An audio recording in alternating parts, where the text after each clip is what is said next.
नमस्ते स्टूडेंट्स। आपका आज का टॉपिक है, देखो यूनिट फर्स्ट चल रही थी आपकी इनऑर्गेनिक केमिस्ट्री यूनिट फर्स्ट। आज का आपका टॉपिक है पी पाई बॉन्डिंग, ठीक है ना। देखो आप लोगों को ये तो पता ही है कि अक्षीय अतिव्यापन यानी एक्सियल जब ओवरलैपिंग होती है यानी एक्सियल यानी अक्ष पर इस तरह से जब ओवरलैपिंग होती है तब क्या बनता है, सिग्मा बॉन्ड बनता है। तब क्या बनता है, सिग्मा बॉन्ड बनता है। और जब निरक्षीय होता है या सहपार्श्विक होता है या साइड बाय साइड ओवरलैपिंग होती है, साइड बाय साइड कैसे होती है, इस तरह से जो ओवरलैपिंग होती है, ठीक है ना। इस तरह से जो ओवरलैपिंग होती है इस तरह से ये बनता कैसे है, ऐसे बनता है, ठीक है ना। तो ये क्या हुआ, साइड बाय साइड ओवरलैपिंग होती है यानी सहपार्श्विक अतिव्यापन। इससे कौन से बॉन्ड फॉर्म होते हैं, इससे पाई बॉन्ड फॉर्म होते हैं, ठीक है ना। अब अपन बात करते हैं कि सिग्मा बॉन्ड और पाई बॉन्ड कौन-कौन से ऑर्बिटल्स द्वारा बनाए जाते हैं, ठीक है ना। कौन-कौन से कक्षक बना सकते हैं। तो सिग्मा बॉन्ड बनाते हैं, देखो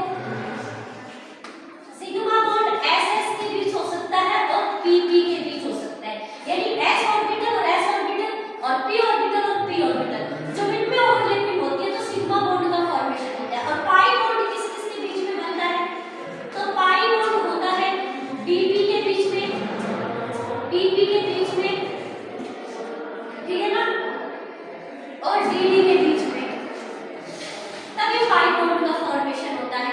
यानी कि अक्षीय अतिव्यापन इस तरह का जब ओवरलैपिंग होती है ना तब तो सिग्मा बॉन्ड बनता है। इस तरह की ओवरलैपिंग किस-किस में होती है, SS में और PP में। ये PP का डायग्राम है, PP ओवरलैप हुआ, पाई सिग्मा बॉन्ड बना है, ठीक है। SS जो ओवरलैपिंग करेंगे SS ओवरलैपिंग करेंगे तो क्या बनेगा, इसमें भी कैसा होता है, अक्षीय अतिव्यापन होता है, ठीक है ना। एक्सियल ओवरलैपिंग होती है, एक्सियल ओवरलैपिंग होगी तो इस तरह से बॉन्ड बनेगा, यानी ये वाला जो बॉन्ड बनेगा वो सिग्मा बॉन्ड बनता है, ठीक है। इस तरह से ये याद रखना, सिग्मा बॉन्ड SSPP बना सकता है, पाई बॉन्ड DP और PP और DD बनता है। अगर मान लो किसी मेटल का D ऑर्बिटल भाग ले रहा हो, किसी ऑर्बिटल का मतलब सॉरी किसी कंपाउंड का क्या ले रहा हो, किसी एटम का P ऑर्बिटल भाग ले रहा हो, जब इन दोनों के बीच में ओवरलैपिंग होती है और पाई बॉन्ड का फॉर्मेशन होता है तो उसी को क्या कहते हैं, D पाई बॉन्डिंग, ठीक है ना, D पाई बॉन्डिंग। अब एक एग्जांपल लेके समझ लेंगे। अब आपके क्वेश्चन आता है, अभी एमएससी में तो नहीं आता लेकिन बाकी आता है कि भाई कोई कंपाउंड दे देगा, कोई मॉलिक्यूल दे देगा आपको और इसमें बताना है कि आपके पास में कितने P पाई बॉन्डिंग और कितने D पाई बॉन्डिंग। P पाई यानी कि PP जब ओवरलैप करके पाई बॉन्ड बनाते हैं तो P पाई कहते हैं, और D और P ऑर्बिटल जब ओवरलैपिंग करके पाई बॉन्ड बनाते हैं तो D पाई कहते हैं, ठीक है ना। अब एक एग्जांपल लेते हैं SO3 का। इसमें अपने को ज्ञात क्या करना है कि D पाई बॉन्डिंग कितने हैं, ठीक है ना, D पाई बॉन्डिंग कितने बनेंगे। तो उसके लिए सबसे पहले इसका हम लोग क्या लिखेंगे, इलेक्ट्रॉनिक कॉन्फ़िगरेशन लिखेंगे। S का इलेक्ट्रॉनिक कॉन्फ़िगरेशन लिखेंगे। इलेक्ट्रॉनिक कॉन्फ़िगरेशन क्या होगा, 1s2 2s2 2p6 3s2 और 3p। ये ऑक्सीजन वाले ग्रुप में आता है तो इसके बाई कंपोज में कितने होंगे इलेक्ट्रॉन, 5 नहीं 4 3p4, ठीक है ना। और 3d कैसा होगा इसका, खाली 3d में कैसे होगा 0, तो इसका बनाएंगे, ये p ऑर्बिटल है 1 2 3 4 सॉरी 3, ये p ऑर्बिटल है और ये d ऑर्बिटल इसका खाली पड़ा है, ये s ऑर्बिटल है।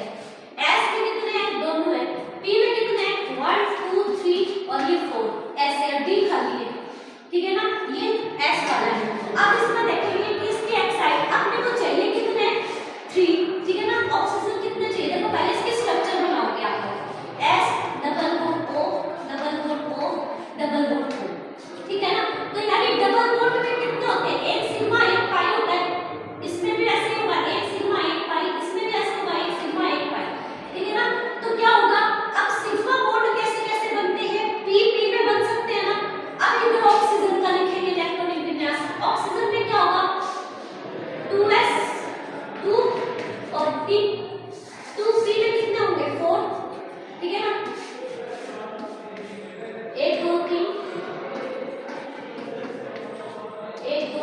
4, ठीक है। S में भी कितने होंगे 2। अब इसके S की क्या करेंगे, एक्साइटेड स्टेट बनाएंगे। अपने को क्या चाहिए, अयुग्मित इलेक्ट्रॉन चाहिए, अनपेयरिंग इलेक्ट्रॉन चाहिए, ठीक है ना। अनपेयर इलेक्ट्रॉन चाहिए तो क्या करेंगे, इसको एक्साइट कर देंगे। तो यहाँ कितने हो जाएंगे 2 3 और ये 4, ठीक है। इसमें भी ऐसे ही करेंगे। इधर क्या आएगा, इलेक्ट्रॉन कॉन्फ़िगरेशन तो सही है यार, 2p4। यहाँ क्या चलेगा, ये वाला क्या होगा, ये एक्साइटेड स्टेट में यहाँ चला जाएगा। इसकी ये तो हो गई फर्स्ट एक्साइटेड स्टेट, ठीक है ना। सल्फर की बात कर रहे हैं, ये फर्स्ट एक्साइटेड स्टेट। अगर S वाले को भी अपने को इधर और D वाले में करना है, क्योंकि अनपेयर्ड इलेक्ट्रॉन चाहिए अपने को, ठीक है ना। अनपेयर्ड इलेक्ट्रॉन चाहिए तो इसको क्या कर देंगे, एक और सेकंड एक्साइटेड स्टेट में लेके जाएंगे सल्फर को, इसमें लेके जाएंगे सेकंड एक्साइटेड स्टेट। तब इसकी क्या होगी, ये P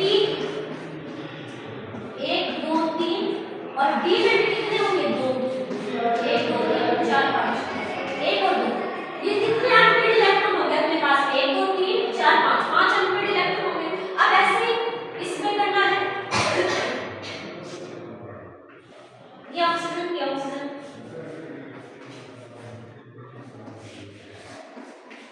इसमें भी P, देखो 3 ऑक्सीजन है, तीनों के P में यही वाला कॉन्फ़िगरेशन होगा, ठीक है ना।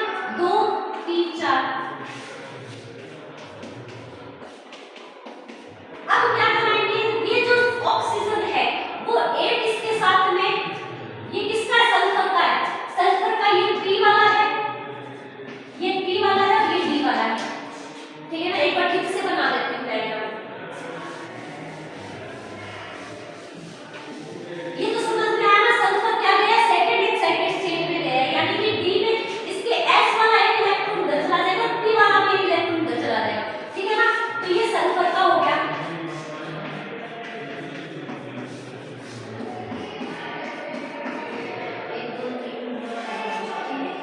ये सल्फर का है, ये ऑक्सीजन का है, 3 ऑक्सीजन जुड़े हुए हैं, ठीक है ना। 3 ऑक्सीजन का ये बनाएंगे। इसमें क्या है, सिर्फ p ऑर्बिटल प्रेजेंट है।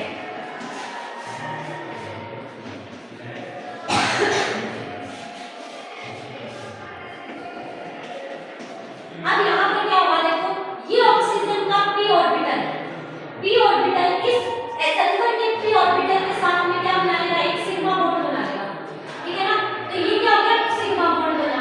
फिर ये वाला ऑक्सीजन इसके साथ में, सल्फर के साथ में फिर एक सिग्मा बॉन्ड बनाएगा, ठीक है। और ये वाला जो ऑक्सीजन है ये भी सल्फर के साथ में क्या बना लेगा, एक सिग्मा बॉन्ड बना लेगा, ठीक है।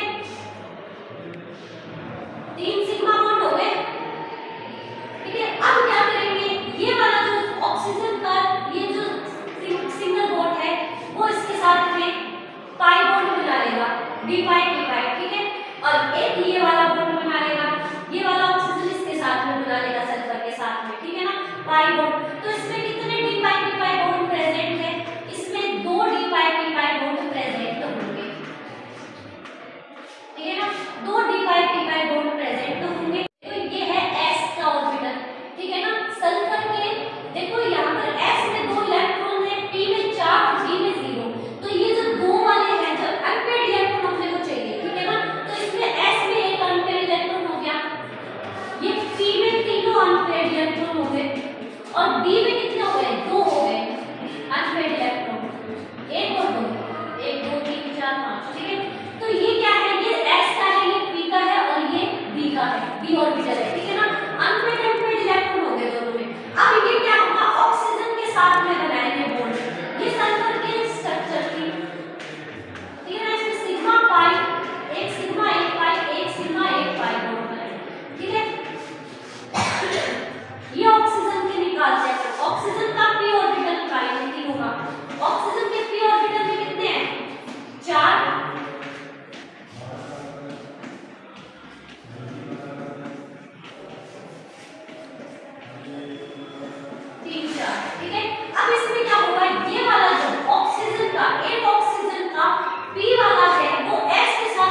एक एग्जांपल और लेके समझते हैं।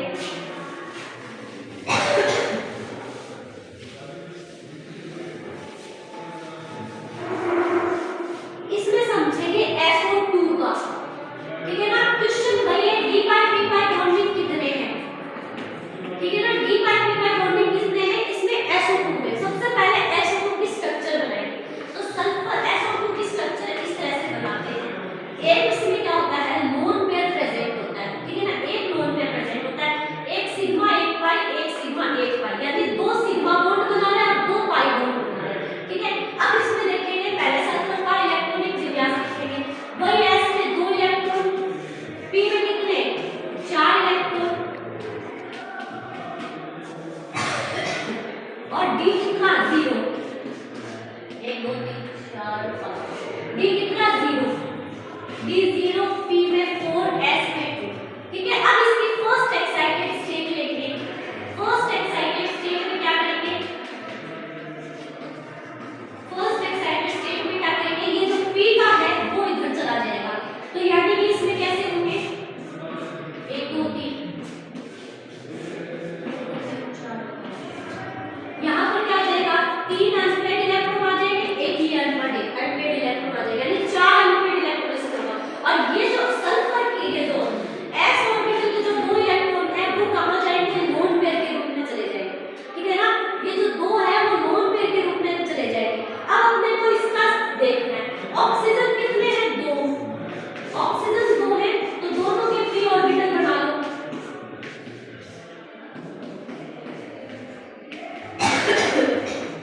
अब इसमें क्या होगा, देखो एक ऑक्सीजन का ये P है, ये P है और ये D है। S तो बात चलेंगे as it is lone pair के रूप में चलेंगे। अब p ऑर्बिटल ये देखो, ये P इसके साथ में, तो ये क्या बना सिग्मा बॉन्ड बना, ठीक है। और ये P इस P के साथ में, तो ये भी कैसा बना सिग्मा बॉन्ड। दो सिग्मा बॉन्ड का फॉर्मेशन हो गया, दो सिग्मा बॉन्ड का फॉर्मेशन हो गया। एक इसका P ऑक्सीजन का P और इसका P सल्फर का P, इधर भी ऑक्सीजन का P और इधर भी सल्फर का P, ठीक है ना। तो ये कैसे बने सिग्मा बॉन्ड बन गए।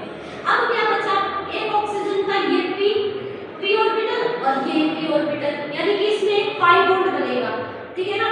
तो ये कैसा पाई बॉन्ड बनेगा, P पाई, क्योंकि इसमें कौन शामिल हो रहा है, ऑक्सीजन का P ऑर्बिटल का एक इलेक्ट्रॉन और सल्फर की भी P इलेक्ट्रॉन का एक इलेक्ट्रॉन, ठीक है ना, P ऑर्बिटल का एक इलेक्ट्रॉन।